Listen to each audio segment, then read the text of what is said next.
What's up, everybody, and welcome back to the channel. Getting ready to do a video I did not think that I was going to be making, but situations change and shit happens. So my daughter, my youngest daughter, my son's twin sister, has a 2012 Kia Soul, and it's got the same exact engine as what the Veloster has.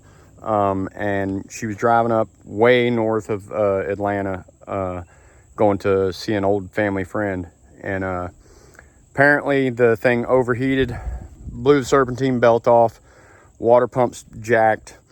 And then the guy that towed it here said it sounded like it was blowing exhaust out of the coolant system. So unfortunately, I'm going to pull this motor out and tear it apart and see what the hell happened to it, see if I can fix it. If not, then I'll have to buy another motor for it and get this thing back on the road for my daughter. So yeah. This is going to be how to remove an engine from a 2012 Kia Soul with a 6-speed manual. Hope you enjoy. All right, so first things first, this is damn near identical to the Veloster. So you need to disconnect the battery to 10mm there, and then squeeze these two prongs together. Well, that lid's supposed to be connected. The back of it's broken. So it's supposed to have a hook right there that keeps it on that post right there. But anyway, and then you loosen that 10mm, take your battery cables off. And then there is, there's the clamp. So that bolt and that bolt are the clamp to take the battery out. Take the battery out. And then I'm going to take the battery, or the air intake box out. So I'm going to disconnect this hose. Just a pair of pliers, pull that hose back and then take it off. Disconnect it right down here from the throttle body. That'll be a 10mm or a Phillips head. And then you should have, you got one, it looks like, unless this clips in. No, so you've got one bolt right there, and it's a 10mm. And then you've got another one right down there, that's a 10mm, straight down there. And then these, just pop these two little clips out. So to remove them, you use a Phillips head screwdriver. Hold the outside while you're turning the Phillips head, because the whole thing will turn. So just back that out, and then once you get the Phillips head centerpiece out, you just pull them up, and they pull up, and then this whole tube will just pick straight up and come out. All right, so in order to remove the air box, just disconnect that clip, and disconnect the clamp on the throttle body, and disconnect the hose that was going to the valve cover. And then you can just pick it up and take it out. There's a deer behind me. And then now we'll go ahead and pop these two clips out, and then I'll get to where I'll take those bolts out now that I've got it to where I can get my wrench down lower. All right, since I'm taking the ECU out anyway, I'm gonna go ahead and get it out of my way to make it easier to get to the clamps for the battery. Got the air box completely removed.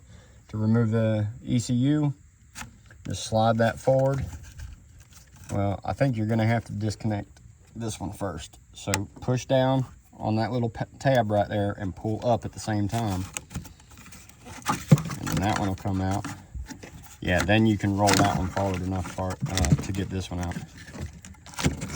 Now, this bolt's a 13mm that's holding the bracket in. Take that out and the whole thing should come out. So there's a 13 to go on it. Okay, never mind. Those bolts have to come out because that's the lower bolts for the ECU mounting bracket. So they're both 12mm. I'm gonna take both of those out, this one, and then the whole ECU and the battery should be able to review. All right, so the ECU bracket is indeed the clamp that holds the battery down. So it's sitting in there like that. And this edge is what sits against that edge of the battery and holds it in place. So now that that's out, I can take this and the battery and go put them in the back of the car. All right, now that the battery's out, I'm gonna go ahead and remove the battery tray. So you're gonna have to unbolt this 10mm to disconnect the wiring from the battery tray. Then you're gonna have a 12mm bolt here and a 12mm bolt here, and probably one right here. Yeah, there's one right there. It's just covered in corrosion from the battery. So there's one there, and one there. And then take that out to leave the wiring harness with the car. All right, now that I've got all that out, I put all my bolts back where they belong so that I don't lose any of them. So now all that's hooked back up. I'm gonna disconnect the two fuel lines. I'm gonna start disconnecting the wiring harness to slide it over off the side. And so that's probably what I'm gonna do first, is just go ahead and disconnect the wiring harness. So you got a connector here on the alternator. You got one going down to the front to the crankshaft position sensor. I'll have to get underneath the car to disconnect it. Here's your camshaft sensor, VVT sensor, and then this is for your fuel injectors and knock sensor, I think. I don't remember everything that's underneath there, but there's a lot underneath there. And then their vacuum vent valve. This is another style of vacuum vent valve. That one doesn't want to fucking come off. Is there a lock on it or something? There's got to be a lock on it.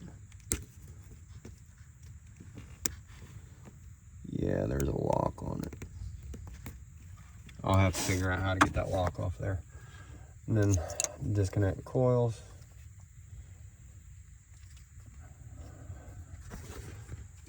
Damn it. You motherfucker.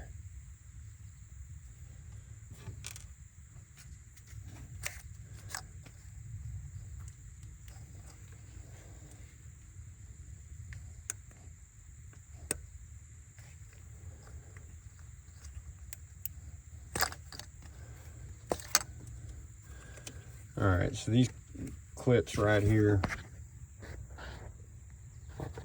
So these clips right here, you got to pull them up. And once you get them up, then you can squeeze the little clip to pull it off.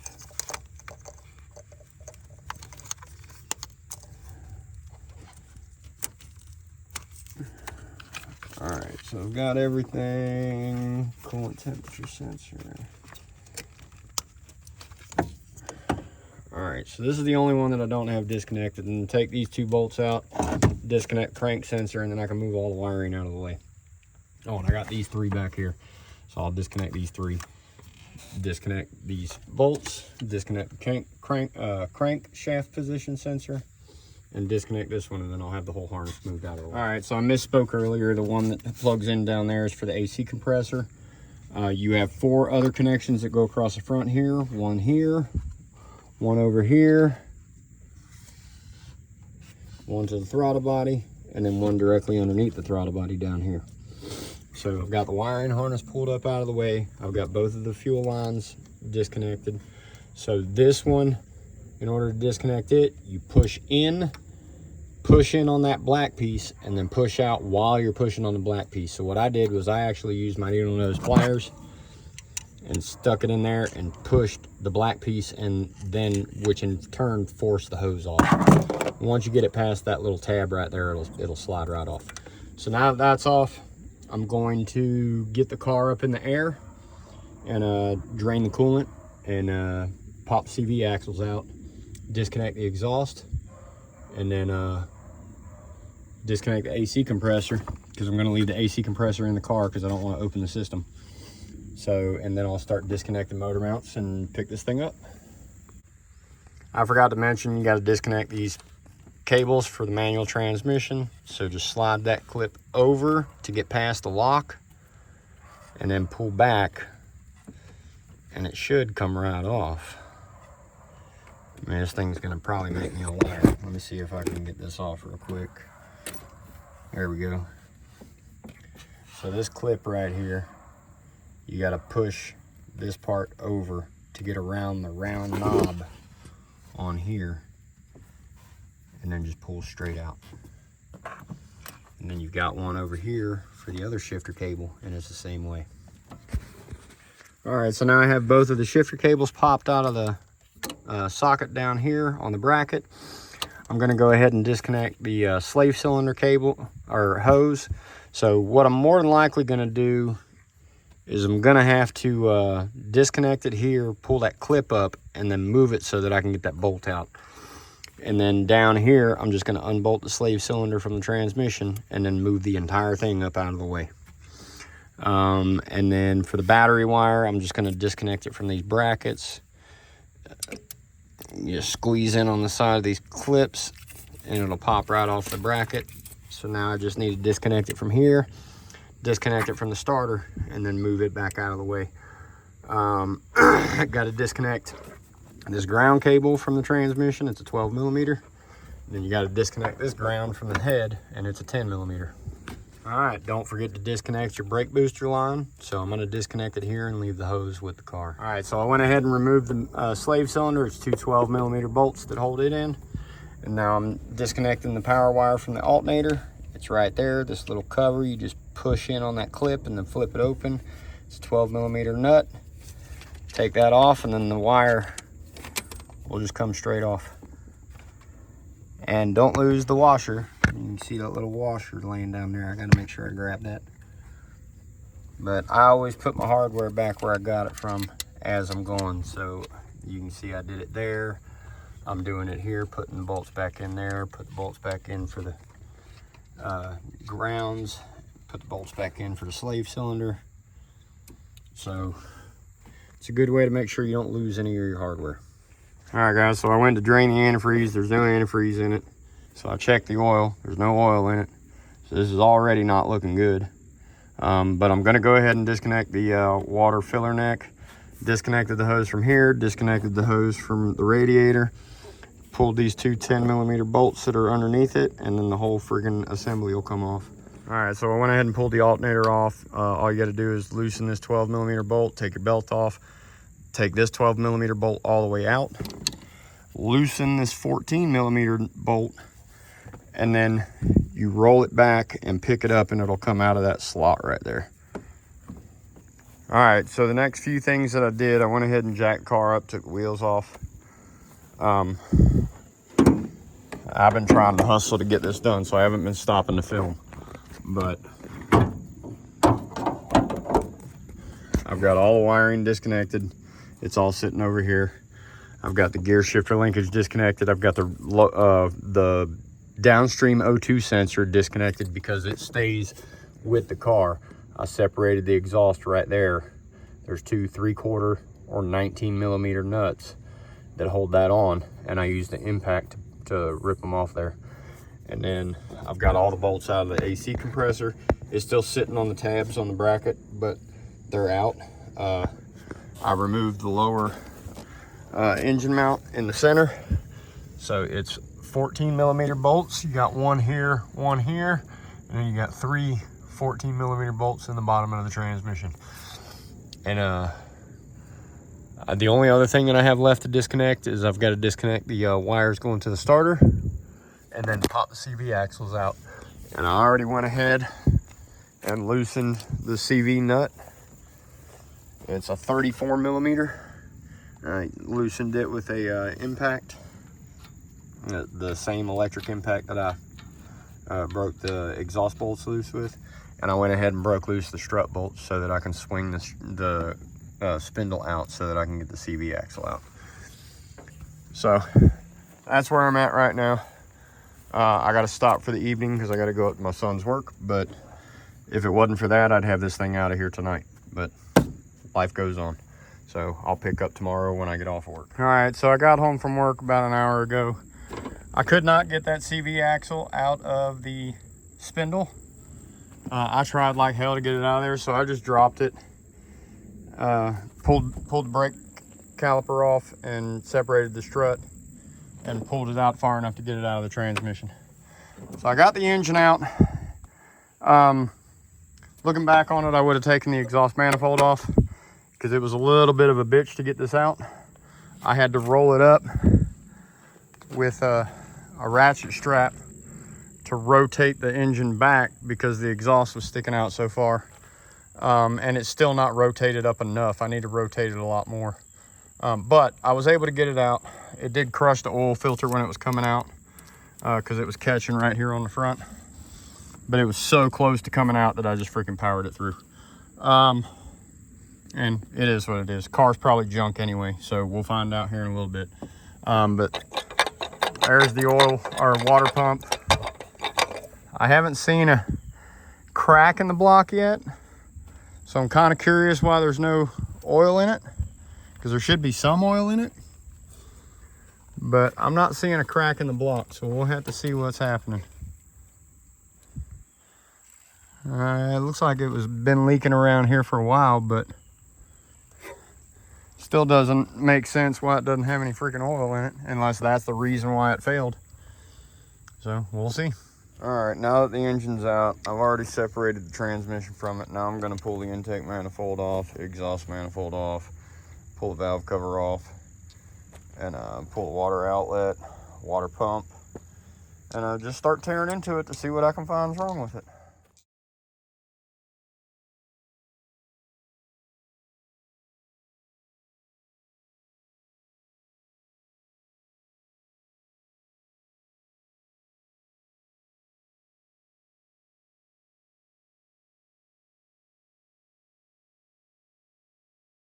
All right, guys, it's getting too dark to see now, so I'm gonna have to wait and then pick up on this in the morning. All right, guys, I just got back from Hilton Head Island, started working on this motor again, and took the whole front cover off, took all the timing components off. Now I have to remove the VVT solenoid, the cam shafts, both of them, so that I can get to the bolts that are holding the head in.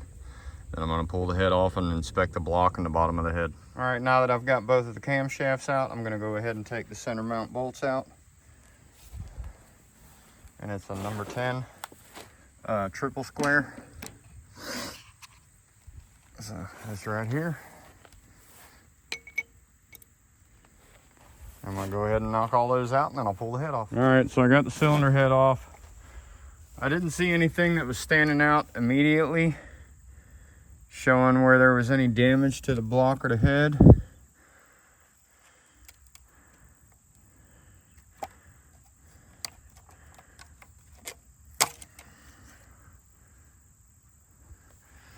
I don't even really see anywhere on the head gasket where it would have been leaking.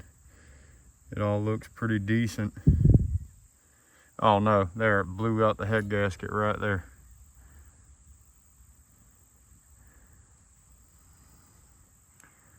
Yep, that's where it was crossing over. It was getting ready to blow this one out too.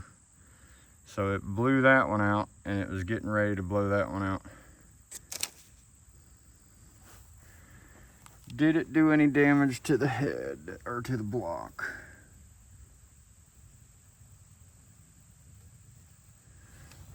There's a little spot right there. It's rough as hell. That may cause me problems putting it back together.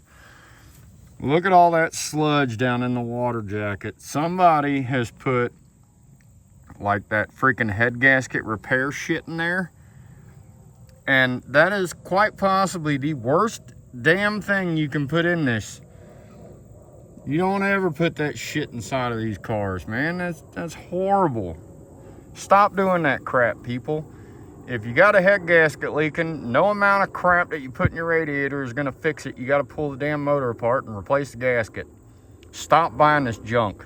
All right, started cleaning out all the crap from inside of here and noticed that there's a chunk missing out of the piston right here. Shit, this motor's no good.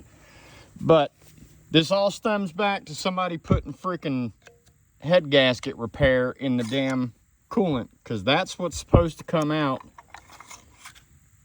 It's just a baffle that's in there, and I cannot get this one to come out. And it has got all kinds of trash down inside of there. You can see all that shit that I was digging out of there. That is not normal. Somebody tried to fix the head gasket with that freaking Illuma radiator or whatever the hell that shit is, and just ruined this freaking motor. So now I gotta find a new block. Yay, fun. All right, guys, well, that really sucks. So now I guess I'm gonna be on the hunt for another block or another long block where it's got the head and everything on it. I mean, at this point, there's not even worth messing with the freaking head on this one. So yeah, unfortunately, that's where I'm gonna leave off on this video. I gotta figure out what I'm gonna do. I'm either find a used motor, or I don't really want to buy a new one. If I gotta buy a new motor, like a new engine, I'll probably just have my daughter scrap this car. I'm not gonna freaking, the car's got 295,000 miles on it. And I don't know what my ex-wife paid for it. She bought it for my daughter. I would wager to say I would hope that they didn't pay more than $2,000 or $2,500 for it, but I don't know. They didn't want me involved in that deal. So I never got to inspect it before she purchased it or anything, or I would have told them not to buy it because of how many miles were on it. So unfortunately, my daughter's going to be without a car for a while, and got to see what they want to do as far as either fixing it or selling it and get a different car. So I'll leave it at that. If this video helped you out in any way, like always, please like, comment, share, subscribe. Let your friends see what I'm doing. I'm still working on a video for the red Audi. Haven't really made a whole lot of progress. My software is not working the way that I wanted it to, even after I bought the expensive software. So I'm a little distraught on that. The Veloster, I've been working on wiring. It's going to take me a week or two to get the wiring done. So once I get the wiring in the doors completed, then I'll do a video because I don't want to bore people with all the wiring that I'm doing on it. So anyway, thanks for checking out the channel. I'll catch you in the next video. Have a great one.